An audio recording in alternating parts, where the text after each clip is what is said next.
Hello दोस्तों, आप सभी का मैं स्वागत करता हूं दक्षिणम परिवार के ऑनलाइन मंच पे। आज हम लोग एसटी नंबर 2 लेकर आए हैं और एसटी नंबर 2 की हिंदी प्रैक्टिस को आज हम लोग करेंगे। आपको एक सेट में पहले सॉल्व करा चुका हूं एसएससी जीडी का। ये क्वेश्चन पेपर में आने वाले हैं, एसएससी जीडी के पेपर के लिए बहुत ही महत्वपूर्ण है।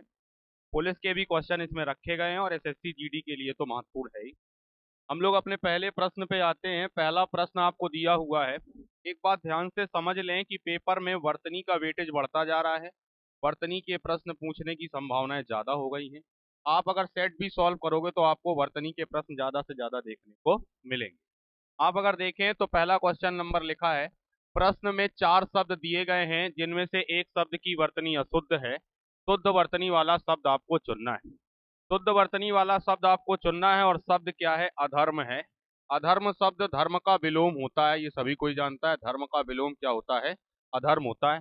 अब आप अधर्म शब्द देख सकते हैं, पहला ऑप्शन गलत ही लिखा है, दूसरा ऑप्शन भी गलत लिखा है और चौथा ऑप्शन भी गलत लिखा है। ऑप्शन सही कौन सा है? अगर हम सही ऑप्शन की बात करें तो ऑप्शन नंबर सी बिल्कुल सही है। यानी जो अधर्म मैंने ऐसे लिखा है वही ऑप्शन बिल्कुल सही होने वाला है। इसके बाद हम लोग अपने दूसरे क्वेश्चन पे आते हैं। दूसरा क्वेश्चन लिखा है, किस शब्द का प्रयोग सदा बहुवचन में होता है? अगर आप देखें तो मुनि का बहुवचन मुनि वृंद होने वाला है। मुनि वृंद होने वाला है, इसको याद रखें। गाय का बहुवचन गौएं होता है। और अगर घर की बात करें तो घर का बहुवचन घरों होता है। तो आपको ये बताना था सदा बहुवचन में रहने वाला शब्द कौन सा है। कुछ शब्द याद कर लीजिए, जैसे दर्शन, जैसे हस्ताक्षर, ये हमेशा बहुवचन में रहने वाले शब्द हैं। जैसे बाल, जैसे होश, ये ऐसे शब्द हैं जो कभी भी बदलने नहीं है, ना एक वचन में ना ही बहुवचन में। इनको नित्य बहुवचन शब्द कहा जाता है। जैसे आप देखोगे तो इसका ऑप्शन कौन सा सही होगा? दर्शन ऑप्शन बिल्कुल सही होगा। 62 का आंसर कौन सा सही हो जाएगा? 62 का आंसर ए बिल्कुल सही हो जाएगा। याद रखिएगा, दर्शन का बहुवचन दर्शन ही लिखते हैं, हस्ताक्षर का बहुवचन हस्ताक्षर ही लिखते हैं, बाल का बहुवचन बाल लिखते हैं, होश का बहुवचन होश लिखते हैं, पिता का बहुवचन पिता लिखते हैं। इसी प्रकार से पति का बहुवचन पति ही लिखते हैं। इसी प्रकार से चाकू का बहुवचन हम चाकू ही लिखते हैं। इसको आप दिमाग में बैठा लीजिए अपने। पहला प्रश्न जो था वो वर्तनी पे था। दूसरा प्रश्न दूसरा प्रश्न जो है वो किस पे है? वचन पे है। आपको याद रखना है हिंदी में वचन कितने होते हैं। तो हिंदी में वचनों की संख्या 2 होती है। कितनी होती है वचनों की संख्या? 2। एक वचन और बहुवचन। इसको बेटा याद रखिएगा, जो भी मैंने शब्द आपको बताए इसका आप स्क्रीनशॉट भी ले सकते हो कि दर्शन का बहुवचन दर्शन है, हस्ताक्षर का बहुवचन हस्ताक्षर, बाल का बहुवचन बाल, होश का बहुवचन होश, पिता का बहुवचन पिता, पति का बहुवचन पति होता है, चाकू का बहुवचन भी चाकू होता है। और मुनि का बहुवचन मुनि वृंद है, गौ का बहुवचन गौएं हैं और घर का बहुवचन घरों से लिखा जाएगा। नेक्स्ट क्वेश्चन हम देखते हैं। अगला क्वेश्चन लिखा है, कविता का बहुवचन बताएं। कविता का बहुवचन कविताओं तो होने वाला नहीं है, कविते शब्द भी गलत लिखा, कवितों शब्द भी गलत लिखा, क्या हो जाएगा? कविताएं शब्द बिल्कुल सही हो जाएगा। अगर आप 63 नंबर का आंसर देखें तो 63 नंबर का आंसर बी होने वाला है। यानी कविता का बहुवचन क्या हो जाएगा? कविताएं। हमेशा याद रखें हिंदी में वचनों की संख्या सिर्फ 2 है, एक वचन और दूसरा क्या हो जाएगा? बहुवचन होने वाला है। और कुछ शब्द जो ऐसे होंगे जिनको हम नित्य बहुवचन कहेंगे, जो हमने इसके पहले वाले प्रश्न में पढ़े। जैसे और कुछ शब्द ऐसे होंगे जिनको हमने नित्य एक वचन में कहेंगे। जैसे आपसे कहता है कि जनता का वचन चेंज करो तो आप नहीं चेंज कर सकते, जनता का जनता ही रहेगा। सामग्री का बहुवचन चेंज करो तो आप नहीं चेंज कर सकते, सामग्री का बहुवचन सामग्री ही रहने वाला है। अगला प्रश्न देखते हैं। अगला प्रश्न 64 है। बहुत ही अच्छा क्वेश्चन दिया हुआ है कि लाला शब्द का स्त्रीलिंग बताना है। पुल्लिंग और स्त्रीलिंग में बड़ी समस्या हो जाती है। अब कुछ शब्द मैं लिखता हूं, जैसे मगरमच्छ, मगरमच्छ का स्त्रीलिंग बताइए। जैसे मच्छर, मच्छर का स्त्रीलिंग बताइए। जैसे भेड़िया, भेड़िया का स्त्रीलिंग बताइए। इसी प्रकार से अपना प्रश्न है कि लाला का स्त्रीलिंग आपको बताना है। अब देखो मेरे दोस्त, जब भी हमें मगरमच्छ का स्त्रीलिंग बताना हो तो हमें मादा शब्द को जोड़ना पड़ता है। यानी हम क्या लिखेंगे? मादा मगरमच्छ लिख देंगे।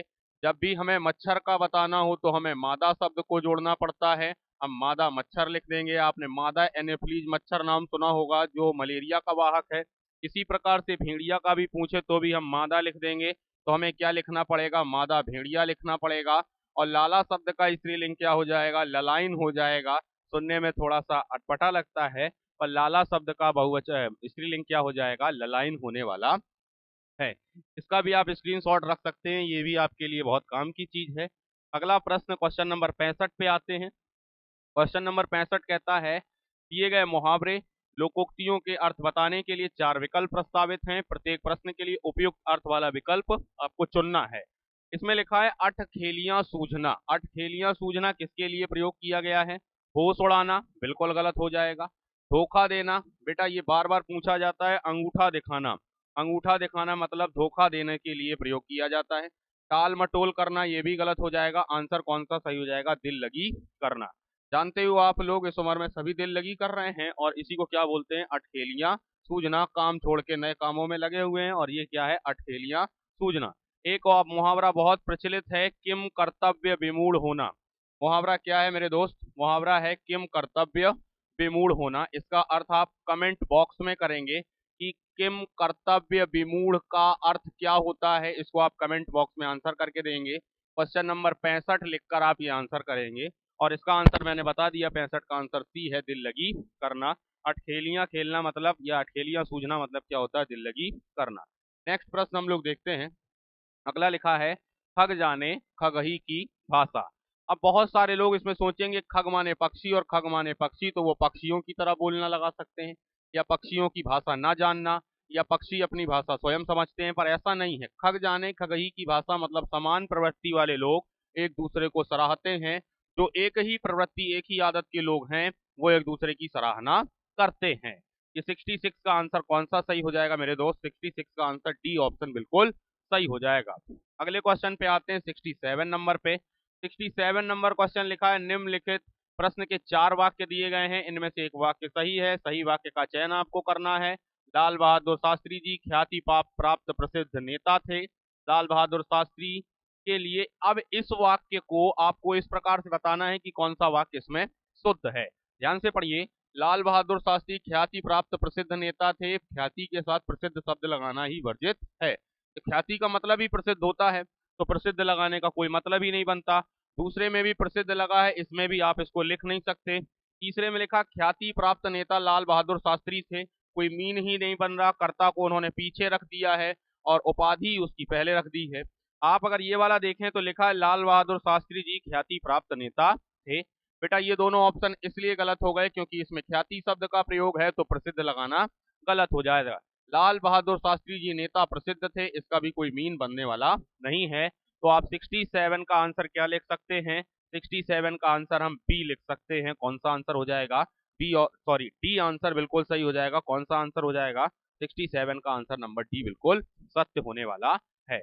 68 नंबर क्वेश्चन देखते हैं नेक्स्ट। निषिद्ध का विलोम आपको बताना है।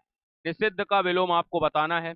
निषिद्ध का विलोम होता है विहित। क्या होता है निषिद्ध का विलोम, विहित। आद्रत का विलोम क्या होता है, अनाद्रत होता है। आद्रत का विलोम क्या होता है, अनाद्रत होता है। कठोर का विलोम क्या होता है, कोमल होता है। कठोर का विलोम क्या होता है दोस्त, कठोर का विलोम हम कोमल लिखते हैं। याद रखिएगा, कठोर का विलोम आपको कोमल लिखना पड़ेगा, आद्रत का विलोम अनाद्रत लिखना पड़ेगा। और निषिद्ध का आंसर क्या हो जाएगा सही, विहित आंसर बिल्कुल सही हो जाएगा। निषिद्ध का आंसर कौन सा सही है, सी, यानी 68 का ऑप्शन नंबर सी बिल्कुल सही होने वाला है। नेक्स्ट क्वेश्चन 69 नंबर है। 69 नंबर लिखता है, बर्बर शब्द का सही विलोम बताइए। बर्बर का उल्टा क्या होता है, बर्बर का उल्टा सभ्य होता है। हम लोग असभ्य भी लिख देते हैं और बर्बर भी लिख देते हैं। बर्बर का मतलब ही असभ्य होता है, जिनको अपनी सभ्यता संस्कृति की कोई विवेचना नहीं है, उन्हीं को हम बर्बर का उल्टा सभ्य लिखते हैं। बुरा का उल्टा तो आप अच्छा लिखते हो, ये सभी को पता है। दुष्ट का उल्टा हम साधु लिखते हैं, ये सभी को पता है। अत्याचारी का उल्टा हम सदाचारी लिखते हैं, ये सभी को पता है।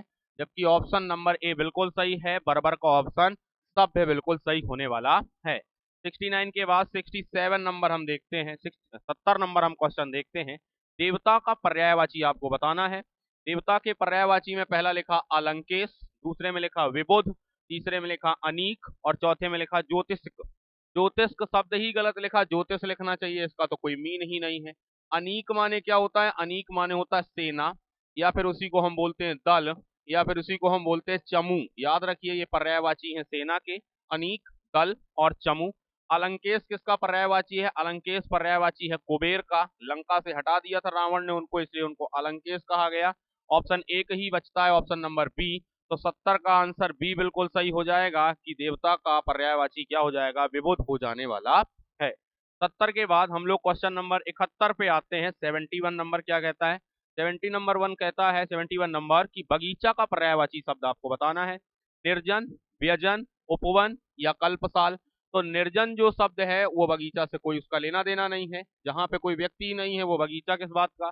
व्यजन की जगह व्यंजन लिखा होना चाहिए, ये स्वर और व्यंजन से संबंधित है। जबकि ऑप्शन नंबर सी जो है उपवन, ये बगीचा का पर्यायवाची है। वन माने जंगल और उपवन माने बगीचा या बाग होता है। तो ऑप्शन सी बिल्कुल सही हो जाएगा। 71 के बाद क्वेश्चन नंबर हम 72 पे आते हैं, 72 पे। आप देखें लिखा हुआ है, ये वाक्यांश के लिए एक शब्द है। सरकार के प्रयास से जारी होने वाली सूचना। सरकार जो जिस प्रयास से सूचना जारी करती है उसे हम लोग क्या बोलते हैं? तो ये अधिनियम बना के सूचना पारित की जाती है, इसे हम अधिसूचना बोलते हैं। क्या बोलते हैं? अधिसूचना। जिसको आप बिल बोलते हो उसको अध्यादेश भी कहा जाता है। जो सरकार लाती है संसद में वो क्या है? बिल है। राज्यादेश क्या है? राज्य द्वारा दी गई सूचना। राज्य द्वारा दिया गया आदेश क्या है? राज्यादेश है। ये राज्यादेश के रूप में जाना जाएगा। संसूचना का यहाँ पर कोई लेना देना नहीं है। आपका आंसर कौन सा सही हो जाएगा? आंसर नंबर डी बिल्कुल सही हो जाएगा। 72 का आंसर डी बिल्कुल सही। 73 नंबर पे आते हैं। अगला क्वेश्चन क्या कहता है? संयम। संयम शब्द का सही संधि विच्छेद बताएं। इसको बहुत ध्यान से सीख लें। माँ के बाद का से लेकर ज्ञा तक कोई भी वर्ण यदि आता है तो माँ का परिवर्तन अनुस्वार में यानी कि बिंदी में करा दिया जाता है। आपने देखा शब्द लिखा संयम, अगर मैं लिखता सम और उसमें जोड़ देता यम तो माँ के बाद क्या आया मेरे दोस्त? या आ गया। इसलिए माँ को हटा देंगे और उसकी जगह पर अनुस्वार को लगा देंगे और शब्द क्या बन जाएगा? संयम शब्द बन जाएगा। आंसर कौन सा सही हो जाएगा? आंसर नंबर बी सही हो जाएगा। 73 का ऑप्शन नंबर बी बिल्कुल सत्य होने वाला है और कोई भी बिल्कुल सही नहीं है। माँ का मेल किसी भी वर्ण से आप कराइए, आपको उसको बिंदी में चेंज करना ही करना होगा। 73 के बाद क्वेश्चन नंबर 74 पे आते हैं। झगड़ना का भाववाचक संज्ञा क्या होती है? झगड़ना का भाववाचक संज्ञा बतानी है तो ये क्या होता है? झगड़ालू होता है। भाववाचक संज्ञा क्या होती है? भावों का बोध कराने वाले शब्द। ऐसे शब्द जो भावों का बोध कराएं उन्हें हम क्या कहते हैं? भाववाचक संज्ञा कहते हैं। अब झगड़ा से झगड़ना बन गया या झगड़ना से क्या बन गया? झगड़ालू शब्द का निर्माण कर दिया गया। जैसे पिता की भाववाचक संज्ञा क्या होती है, या माँ की भाववाचक संज्ञा क्या होती है, या गुरु की भाववाचक संज्ञा क्या होती है? तो पिता की भाववाचक संज्ञा पैतृक होती है, माँ की भाववाचक संज्ञा ममता होती है और गुरु की भाववाचक संज्ञा गौरव होती है। ये आपको ध्यान रखना है कि भाववाचक संज्ञाएं अलग होती हैं और विशेषण अलग होता है। एक शब्द आप ध्यान से सुनिए, सुंदर शब्द है और सुंदर की भाववाचक संज्ञा क्या है? सौंदर्य है। क्या है भाववाचक संज्ञा? सौंदर्य। और सुंदर मूल विशेषण है और सुंदरता भी विशेषण है। सुंदरता किस में आएगा दोस्त?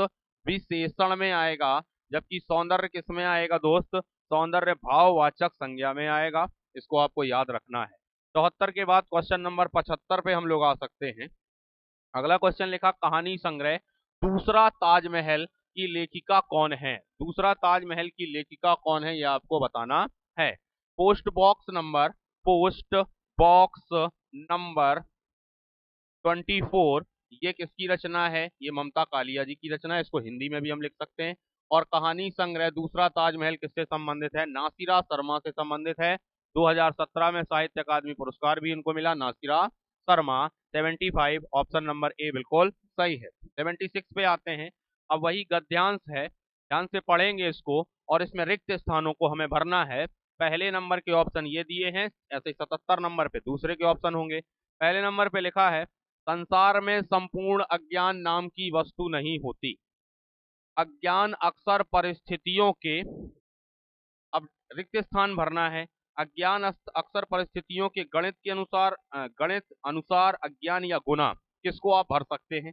तो हमें किसका भरना? परिस्थितियों के अनुसार। यहाँ पे हम क्या लिखते हैं? परिस्थितियों के अनुसार बदलता रहता है। परिस्थितियों के अनुसार बदलता रहता है। क्वेश्चन नंबर 76 के बाद 77 पढ़ने के लिए इसको आगे हमें पढ़ना होगा। इसकी कोई एक सर्वमान्य खाली स्थान नहीं हो सकती। तो क्या नहीं हो सकता, इसके लिए क्या लिखेंगे, इसकी एक कोई सर्वमान्य परिभाषा नहीं हो सकती, इसकी एक कोई सर्वमान्य परिभाषा नहीं हो सकती। एक बार हम क्वेश्चन अगला पढ़ लेंगे। इसमें ऑप्शन दिए हैं दिमाग, बादल, निर्णय या फिर नाक। ऑप्शन याद रखिए, हम लोग वापस पहुंचते हैं। दिमाग, बादल, निर्णय या नाक।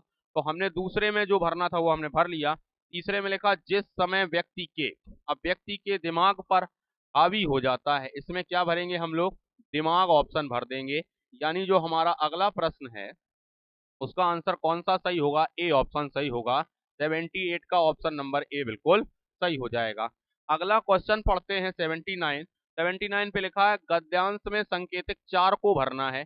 अब संकेत 4 पे पहुंचते हैं। संकेत 4 क्या दर्शाता है, इसमें लिखा है उस समय उसे यही लगता है कि वह खाली स्थान का सबसे बड़ा ज्ञानी है। अब किसके बारे में पूछ रहा है, हमको ये वाला क्वेश्चन था, वह संसार का सबसे बड़ा ज्ञानी है, वह संसार का सबसे बड़ा ज्ञानी है। अगला प्रश्न आप समझ सकते हैं, लिखा है कि इसमें क्वेश्चन नंबर 5 को आपको भरना है। अगर हम लोग गद्यांश में आए तो यहाँ पर तो हमने ज्ञानी शब्द को भर लिया। अगला क्या लिखा, संसार का सबसे बड़ा ज्ञानी है, यहाँ पे हमने संसार शब्द भरना था। कौन सा शब्द भरना था यहाँ पर, यहाँ पर हमने संसार शब्द भरना था। संसार का सबसे बड़ा ज्ञानी है और उसके पास हर एक वस्तु की मान्यता का तर्क है। हर एक वस्तु की मान्यता का क्या है दोस्त, तर्क है। लास्ट जो क्वेश्चन है उसमें आपको तर्क भरना पड़ेगा। मान्यता का जल होता नहीं, बदलाव होता नहीं, शर्त होती नहीं, हर एक मान्यता का तर्क होता है। इस प्रकार से मैंने आज के सेट के पूरे आंसर कर दिए। 80 का ऑप्शन नंबर सी बिल्कुल सही हो जाएगा। आपको 100 प्रैक्टिस सेट कराने का हम लोगों का वादा है, जो हम लोग पूरा करेंगे। ये एसटी नंबर 2 का हिंदी का सेट है, इसको आप देखते जाइए। एसटी नंबर 3 का हिंदी का सेट आपको नेक्स्ट वीडियो में मिल जाएगा। धन्यवाद।